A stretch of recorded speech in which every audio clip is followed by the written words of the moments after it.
Ratnagiri today, रत्नागिरीकरांचा बुलंद आवाज याविषयी मार्गदर्शन केलं। आणि शेवटी समीर कर्वेजी, निवासी संपादक, महाराष्ट्र टाइम्स यांनी युद्धजन्य परिस्थितीतील वार्तांकनाची जबाबदारी, अशा विविध विषयावर आपल्याला 2 दिवस खूप चांगलं या ठिकाणी ज्ञानमंथन झालं। सर्वप्रथम मी आदरणीय उदय सामंत सरांना विनंती करतो की त्यांनी आपल्या राज्याचे लाडके उपमुख्यमंत्री आणि आमच्या ठाण्याचे विकास पुरुष अशीच यांची ओळख आहे, यांचं गुच्छ देऊन स्वागत करावं। सरांची सूचना आहे, मी इथे आपल्यामध्ये उपस्थित असलेल्या सर्व मान्यवरांचं शब्द सुमनांनी मनपूर्वक स्वागत करतो। आपल्या सर्वांना ज्या क्षणाची ओढ होती गेले 2 दिवस, तो क्षण आज आलेला आहे। आणि आता मी जास्त काही न बोलता उदयजी जाधव, टीव्ही जर्नलिस्ट असोसिएशनचे राज्य अध्यक्ष, यांना विनंती करतो की सुरुवात साहेबांच्या संवादाची तुमच्यापासून व्हावी। धन्यवाद। पत्रकारांच्या कार्यशाळेमध्ये सर्व मान्यवरांचे स्वागत। पालकमंत्री, उद्योगमंत्री उदय सामंत साहेब आणि राज्याचे उपमुख्यमंत्री एकनाथ शिंदे साहेब, त्यांची ओळख संपूर्ण राज्यामध्ये विकास पुरुष आहे आणि इन्फ्रामॅन ही खरं तर त्यांची खूप पहिली ओळख आहे। आणि राज्याचा एकूणच विकास पायाभूत सोयीसुविधांमध्ये कसा करायचा यांचं त्यांचं खूप मोठं स्वप्न आहे। साधारण आपलं कोकणच्या संदर्भात बोलायचं झालं तर कोकणचा महामार्ग गेले कित्येक वर्ष रखडलेला आहे, त्याला एक कुठेतरी वेगवान गती देण्याचा देखील ते प्रयत्न करत आहेत। सगळ्यात मेन म्हणजे एकनाथ शिंदे यांचं एक स्वप्न आहे, ते म्हणजे मुंबई गोवा हा जो कोस्टल रोड आहे ग्रीनफील्ड, हा लवकर पूर्ण करायचं त्यांचं प्रामुख्याने स्वप्न आहे। तर मी सर्वांनाच आपल्या कोकणातल्या लोकांना विनंती करतो, आपल्या सर्व सहकारी पत्रकारांना, की कोकण संदर्भातले जे आपले विकासाचे प्रश्न असतील ते प्रामुख्याने घ्यावे, कोणताही प्रश्न रिपीट होणार नाही याची प्रामुख्याने सर्वांनी काळजी घ्या। आणि साहेब आपल्या सर्वांनाच उत्तरं देतील। आपले सहकारी हेमंतजी, तुम्ही सुरू करा, रत्नागिरीतले आपले पत्रकार कोकणातले। धन्यवाद। आपण बाबा, पण मला काय हा अपेक्षित असा विषय नव्हता प्रश्नोत्तराचा। मी म्हणालो तुमच्या कार्यशाळेला भेट द्यायचं, मला 2 मिनिटं शुभेच्छा द्यायचं असं सांगून आणलंय। साहेब पत्रकारांचा कार्यक्रम आहे, त्यामुळे पत्रकारांचे प्रश्न स्वाभाविक येणारच आणि सगळे विकासाचे साहेब आम्हाला माहित आहे तुम्ही खंदे फलंदाज आहात, कुठल्याही मैदानात उतरलात तरी अतिशय चांगल्या पद्धतीने फटकेबाजी करू शकता। आणि हा केवळ आज संवादाचा कार्यक्रम आहे पत्रकारांचा आपला। अनेक फलंदाज इथे आहेत, पण बॅटिंग मात्र तुम्हालाच करायची आहे। संवाद ठेवा। येस। मी ज्येष्ठ पत्रकारांपासून सुरुवात करतोय। रत्नागिरीचे अलिमी अकाजी आपल्याला काहीतरी विचारू इच्छितात।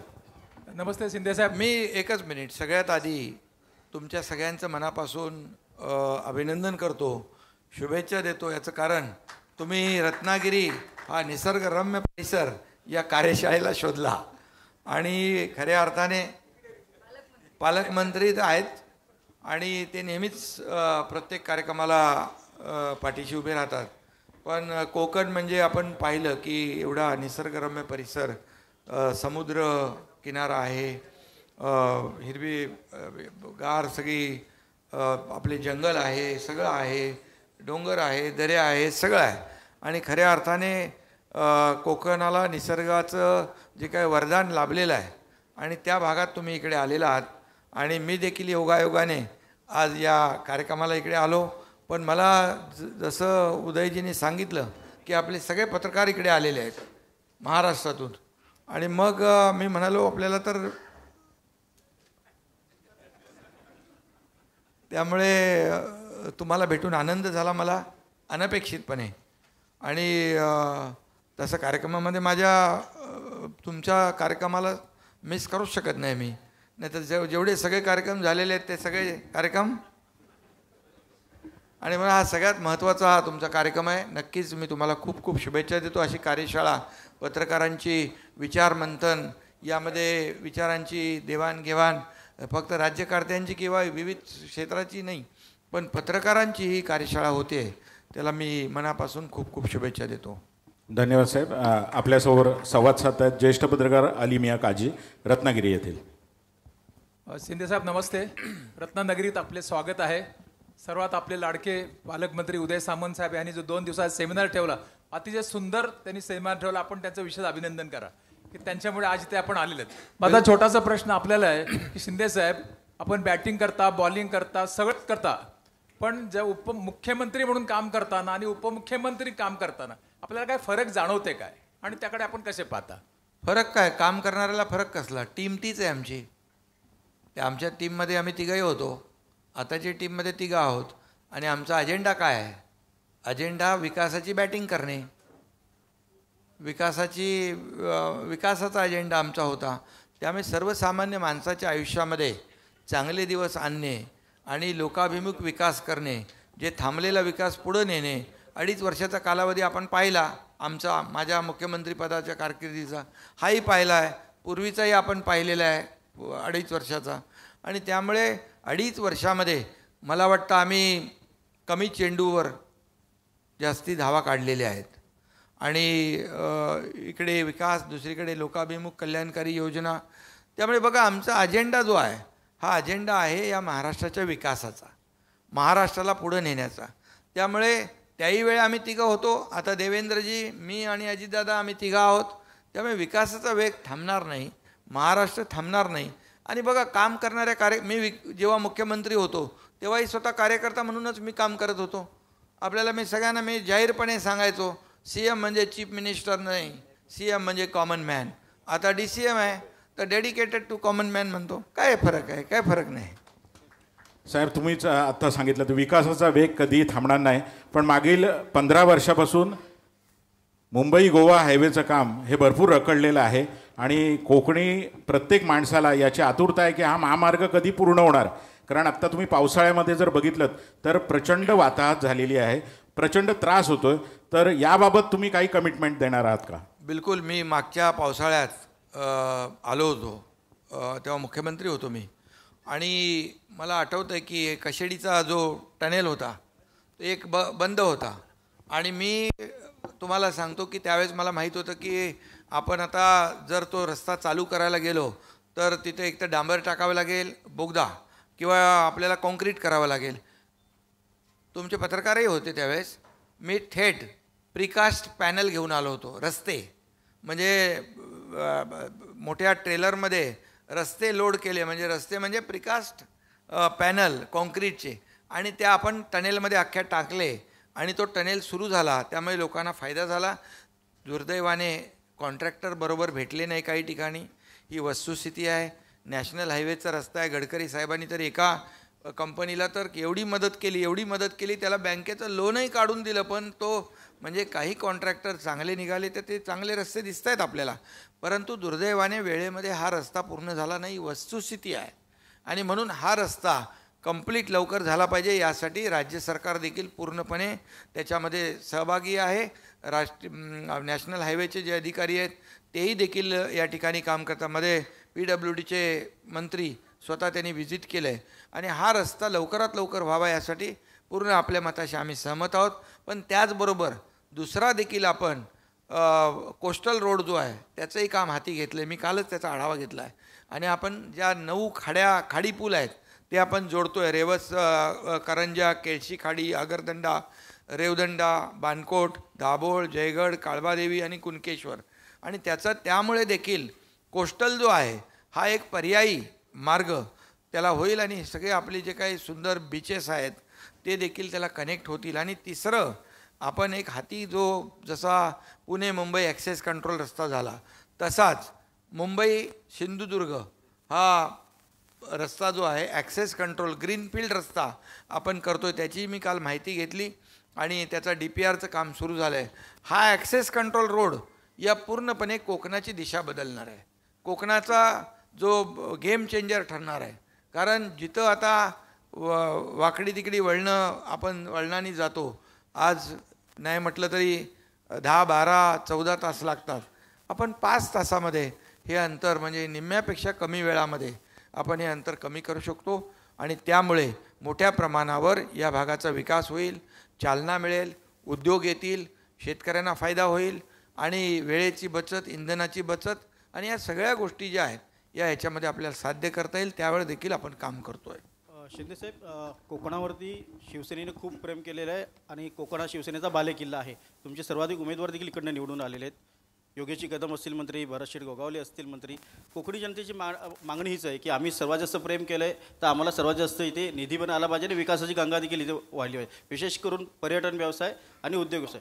स्थानिक जो कोकणी माणूस आहे जो इतर शहराकडे जातो तो कोकणामध्ये त्याला जर अधिक रोजगार मिळाला आहे तर अधिक चांगलं होईल. त्या संदर्भात काही प्रश्न आहेत, विनोदजी विचारा किंवा इतर आपले कोकणातले पत्रकार. सर नमस्कार, मी दैनिक भास्कर दिव्य मराठीहून विनोद यादव. माझा प्रश्न तो पण आहे थोडासा संबंधित विषय. सर आपण सांगितलं की संवाद आहे आज. माननीय मुख्यमंत्रींनी तुमची माफी मागत असे सांगितलं आहे की DCM जे आहे अजित पवार दादा आणि तुमच्यामध्ये गुड कम्युनिकेशनबद्दल जे संवादबद्दल जे बोलले आहेत, सर तुम्हाला काय वाटतो त्याबद्दल? मी काल त्यांना बोललो संवाद म्हणजे काय. काल आम्ही एकत्र होतो कार्यक्रमाला, तर ते म्हणाले त्यांनी विचारलं दोघांपैकी बोलके कोण आहेत. बोलके मी मग ते म्हणाले बोलके तसा ते स्वतः त्यांनी म्हणाले बोलका मी पण नाही आहे. तुम्ही जसा अर्थ घ्याल तसा आहे. आता त्याच्यामध्ये आम्ही कमी बोलून जास्ती काम करणारे लोक आहोत. जास्त ऐकून घेतो आणि कमी बोलतो. आता जास्ती बोलल्यामुळे देखील तुम्ही कधी कधी आम्हाला अडचणीत आणता.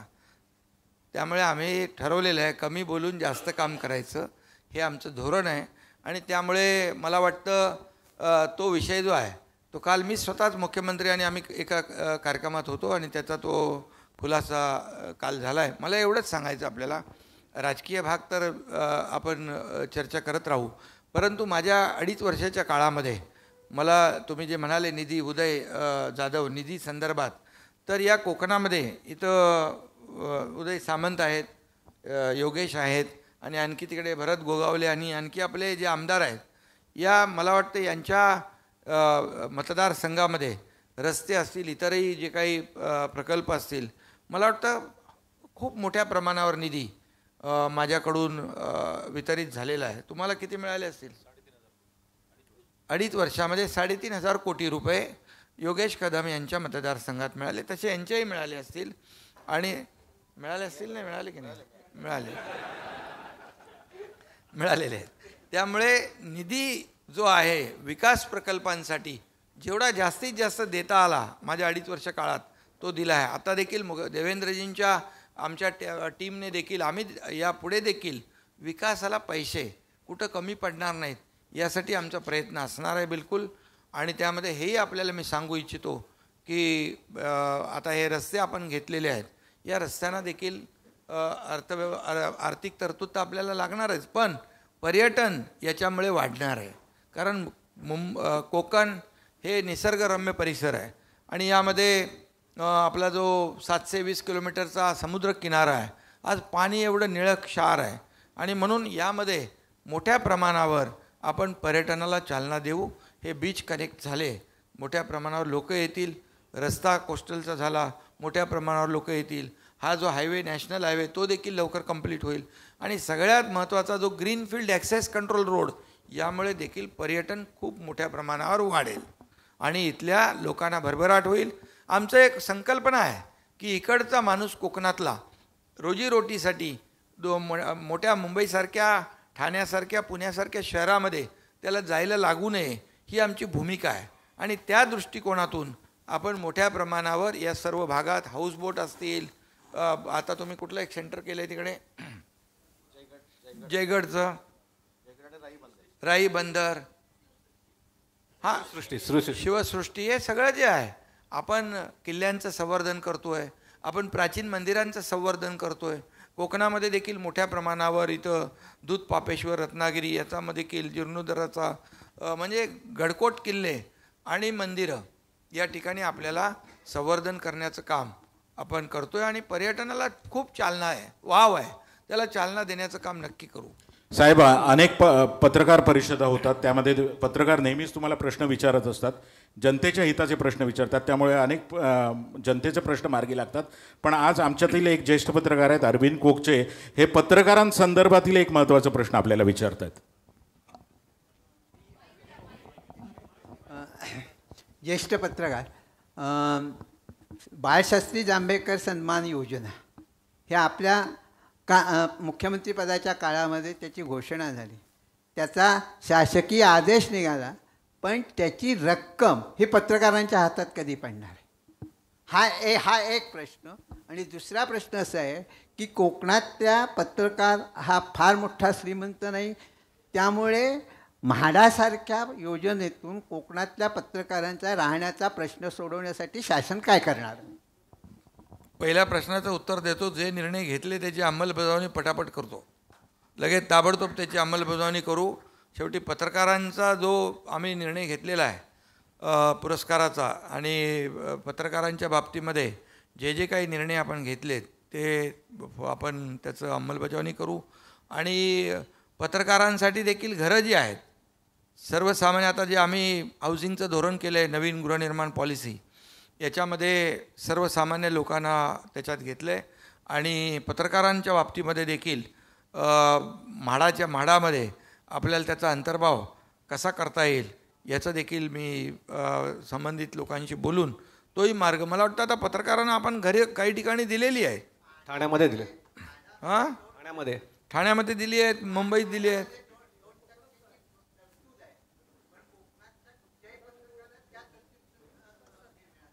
अच्छा, कोकणाला प्राधान्य द्या असं म्हणताय तुम्ही, पण मग हे इकडून आलेत बाजूने बाहेरून.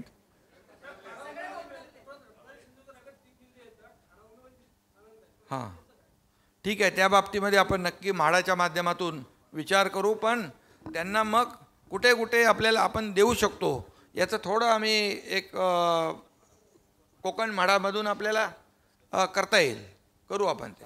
कीच आता मुंबईतल्या पत्रकारांना थोडी संधी देऊया. काय बांधू आपण सर? म्हाडाची जागा चिपळूणमध्ये आहे, रत्नागिरीत आहे ना? ठीक आहे, चला जा. कोकणामध्ये पण आहे. कोकणाच्या विकासासाठी आपण कोकण पॅकेज मागच्या सरकारने जाहीर केला होता, पण तेवढा जो पॅकेज जाहीर झाला प्रत्यक्षामध्ये तेवढा खर्च झाला नाही. त्यामुळे कोकणा हा नेहमी मागासलेलाच राहिलेला आहे. जो विकास आहे अन्य भागामध्ये जास्त प्रमाणात येतात. आता तुम्ही आल्यानंतर बराच निधी कोकणासाठी आलेला आहे. आपण रस्ते मोठ्या प्रमाणात करतो, पण ते एस.टी. स्टँड आहेत, त्या एस.टी. स्टँडची दुरावस्था सगळ्या जिल्ह्यांमध्ये फार वाईट आहे. त्याची डेव्हलपमेंट करण्याची फार आवश्यकता आहे, अन्यथा एवढा विकास कुठे वाहून जाईल हे कळणार नाही. दुसरी गोष्ट की इथे कोकणामध्ये आपण मंत्रिमंडळाची बैठक घेणार आहात का? एक बैठक झाली होती मला आठवतं, पण त्यानंतर आता तुमच्या दिग्गज लोक आहात, तर कोकणासाठी जर काहीतरी वेगळं डेव्हलपमेंट त्यातून होऊ शकतं तर आपण त्या अनुषंगाने काय करू? तुम्ही एस.टी. डेपोचं सांगितलं, रत्नागिरीचा डेपो चांगला आहे, एक नंबर आहे. नाही ऐका, मी मुख्यमंत्री असताना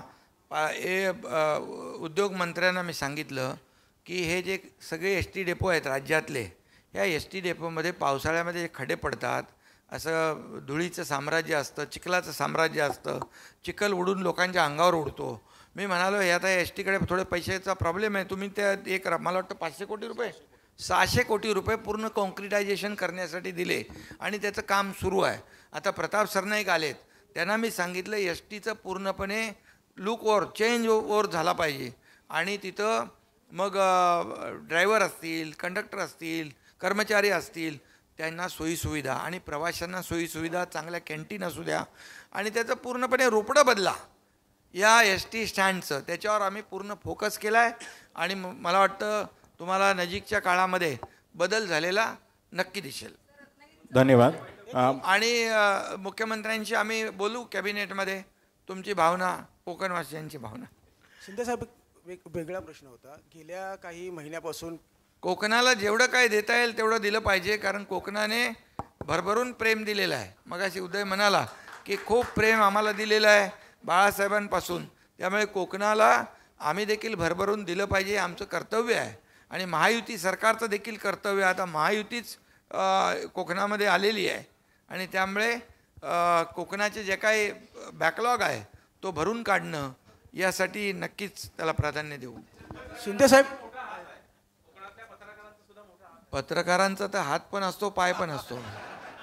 आता आपण प्रमोदजी एका महिलेला संधी देऊया.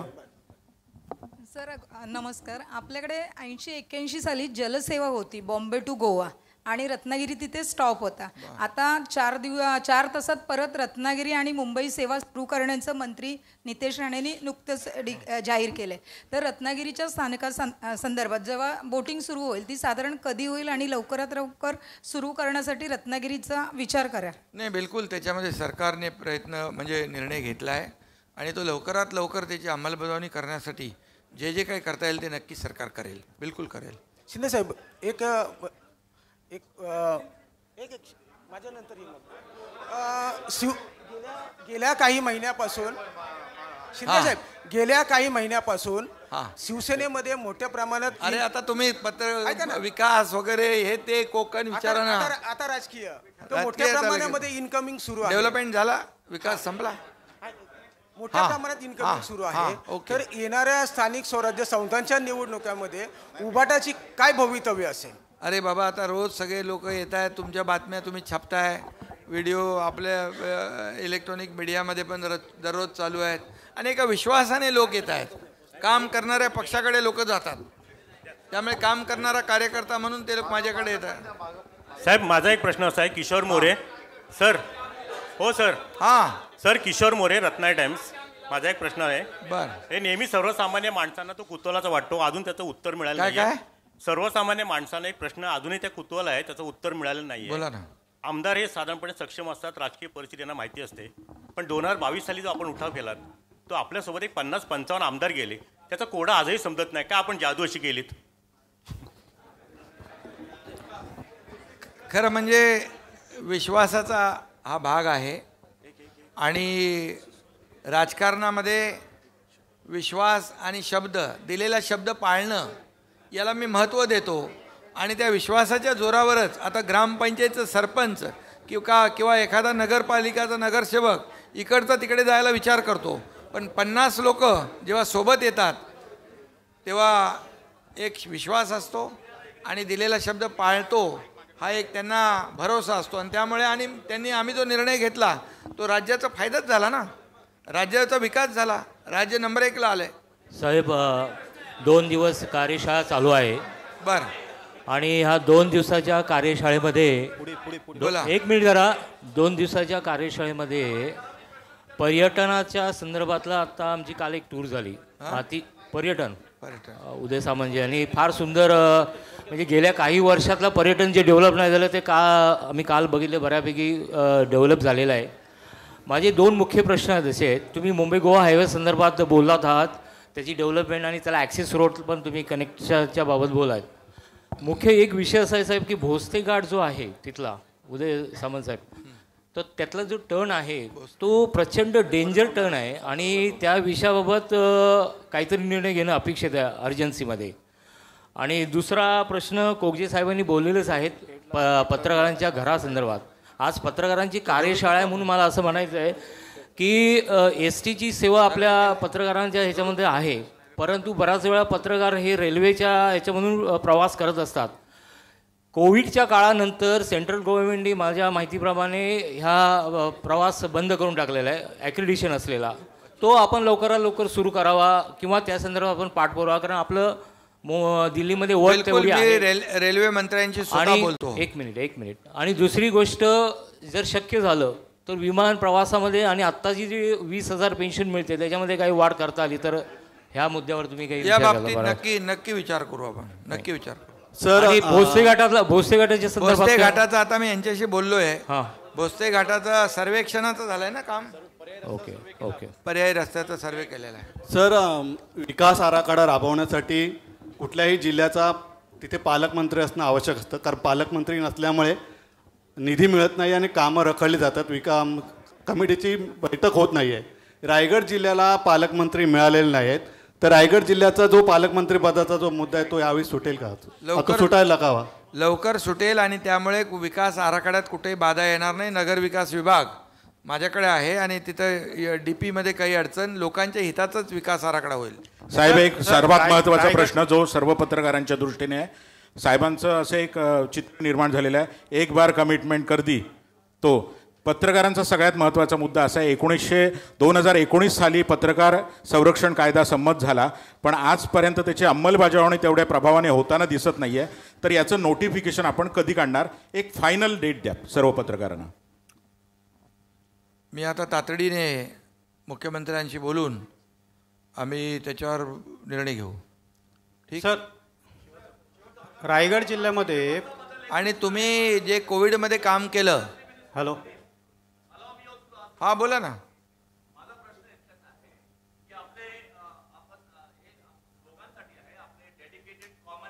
हो,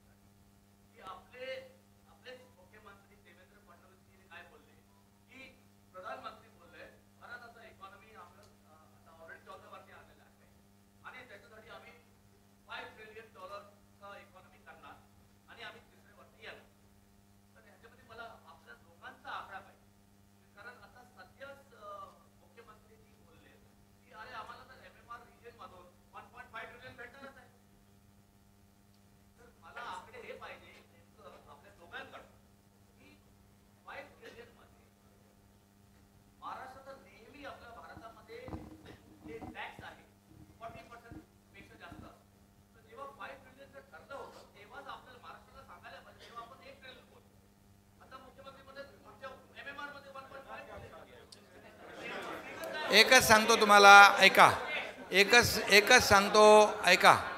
तुम्हाला सांगतो, आपला GDP नंबर 1ला आहे.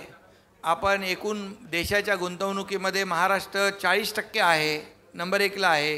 दुसरी गोष्ट, $5 ट्रिलियन जो आपण प्रधानमंत्री महोदयांचा गोल आहे, जो 11 नंबरला होतो, आपण 5 वर आलो, आता 4 वर येतोय, पुढे 3 वर येणार आहोत. ही वस्तुस्थिती आहे. त्याचा अभिमान आपल्या सगळ्यांना असला पाहिजे.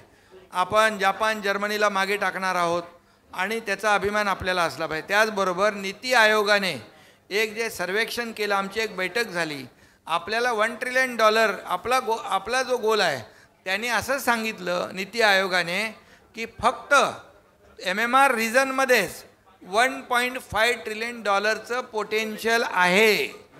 त्यामुळे रेस्ट ऑफ महाराष्ट्र वेगळा. त्यामुळे जर आपण $1 ट्रिलियन पेक्षा MMRमध्येच $1.5 ट्रिलियन जातोय, तर त्या सेक्टर त्यांनी दिलेले आहेत. या सेक्टरवर तुम्ही लक्ष द्या आणि त्या सेक्टरवर आम्ही लक्षही देतोय आणि त्यामुळे आपण कदाचित 1.5 पेक्षाही पुढे जाऊ शकतो आपण. हे आपल्या महाराष्ट्रासाठी चांगलं आहे. सर, रायगड जिल्ह्यामध्ये हॅलो सर. नाही, उद्योजक जो परदेशी गुंतवणूक जी आहे उद्योगामध्ये आपल्या पूर्ण देशभरात महाराष्ट्रात नंबर 1ला आहे. त्यामुळे हे आपल्याला का महाराष्ट्रामध्ये इन्फ्रास्ट्रक्चर चांगलं आहे, कनेक्टिव्हिटी आहे, स्किल्ड मॅनपॉवर आहे, या सगळ्या सिंगल विंडो क्लिअरन्स आहेत. आपण जे निर्णय घेतोय फास्ट, त्याचा परिणाम आहे तो. आणि त्यामुळे उद्योजकतामध्ये किंवा परदेशी गुंतवणुकीमध्ये महाराष्ट्र आता नंबर 1ला आहे. सर, रायगड जिल्ह्यामध्ये 65,000 कोटीचे प्रकल्प मंजूर केलेले आहेत. उद्योगमंत्री 2.5 वर्षापूर्वी पण आता पण सुरू आहेत, पण अद्यापही एकही प्रकल्प सध्या सुरू झालेला नाही आहे. तर त्या संदर्भामध्ये नक्की कुठले सुरू कधी प्रकल्प होणार? त्याचं लँड ॲक्विजिशनचं काम चालू आहे आणि लवकरच तुम्हाला प्रकल्प दृष्टिक्षेपात येताना दिसतील.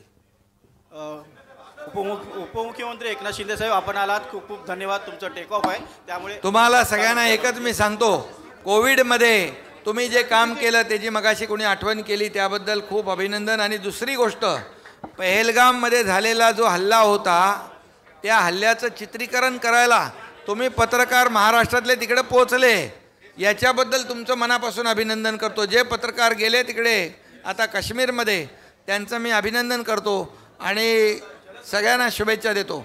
जलसंधारणच्या माध्यमातून कोकणामध्ये पाणी जे आहे, छोटे बंधारे, मोठे बंधारे, कोल्हापुरी चेक डॅम जे आहेत, असे जलसंधारणच्या माध्यमातून आपण त्यांना निर्देश दिलेले आहेत आणि वाहून जाणारं पाणी पावसाचं ते थांबवलं पाहिजे. आणि त्यांना, कोकणातल्या लोकांना फक्त पावसाळी शेती न करता बारमाही शेती करण्यावर आपल्याला त्यांना प्राधान्य देण्याच्याबद्दल देखील आपण प्रयत्न करतो. धन्यवाद.